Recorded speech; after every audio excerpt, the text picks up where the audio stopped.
government possesses no capacity to understand spirituality. How can a secular government, a government that says whether there was God or not, it does not matter, sit there and be able to say you are a false prophet, you are a good prophet? The second thing is, even this so-called ridiculous self-regulation headed by Remeko, that's foolishness. The most regulated body, religious body on this earth is the Catholic Church. Look at how corrupt it is to the very core. The pedophilia within the Catholic Church has been there for not years, not decades, centuries, long before there was a South African government.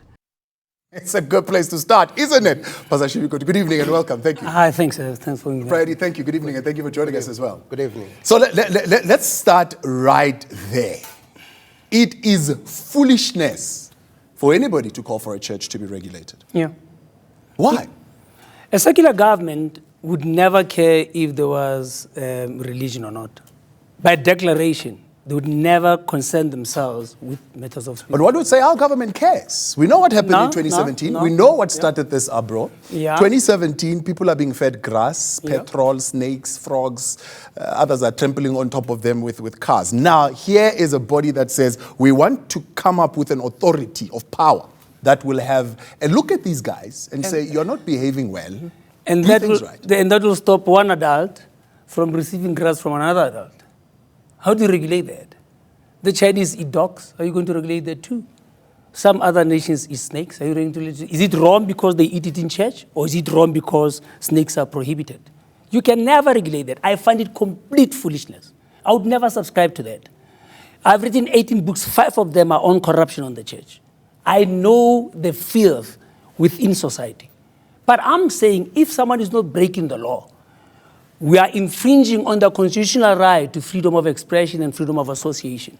If you and I believe tonight that for God to be in our midst, we have to eat flowers, it's our right. We're not contravening any law. Right, Eddie. Cyril says you've got proof, you've got evidence that you can produce, that you can put on the table, that there is abuse of this thing called religion. And therefore, let's come up with an umbrella body that is going to govern this thing. Shimiko too says it's foolishness.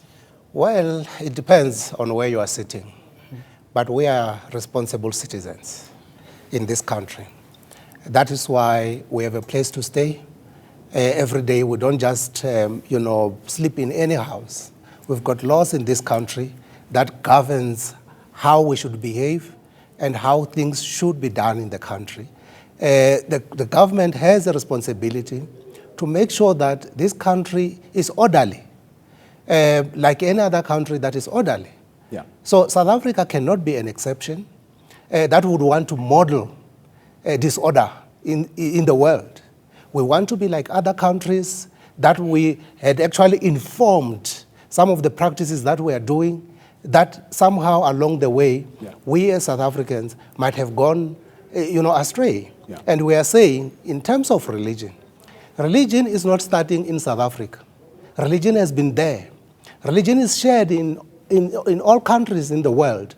Why is South Africa wanting to be in isolation or an island in terms of how things should be done? Christianity is not starting here in South Africa. Christianity has been there for many years. You're saying you want to be orderly.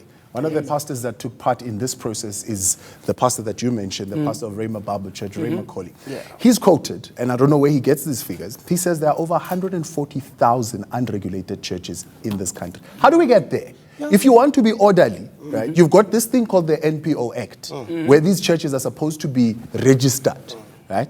You've not managed as a government to get those churches registered. Exactly. How are you going to do it now?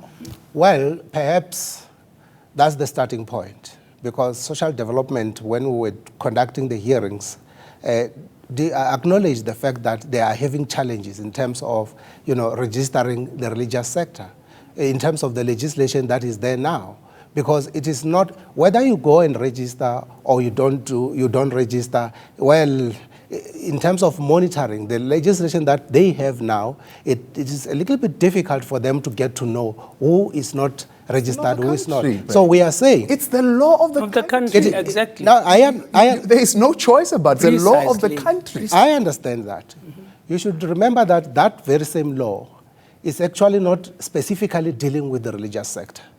The religious sector is big, it's huge in this country. So it is more focusing on non-governmental organization, non-profit making So your submission is so religion is a special kind of it animal is a special that requires its own special regulation. Yes, it needs to be. Yeah. We need to pay attention to the religious sector. It wasn't like this before.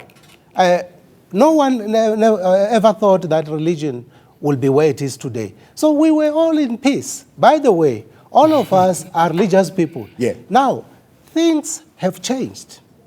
You know, and they say an intelligent man will change his mind every second. Things have changed. That's exactly An what intelligent man will change his mind every second. Yeah. When we come back, Pastor Shimikoti is going to respond to this thing.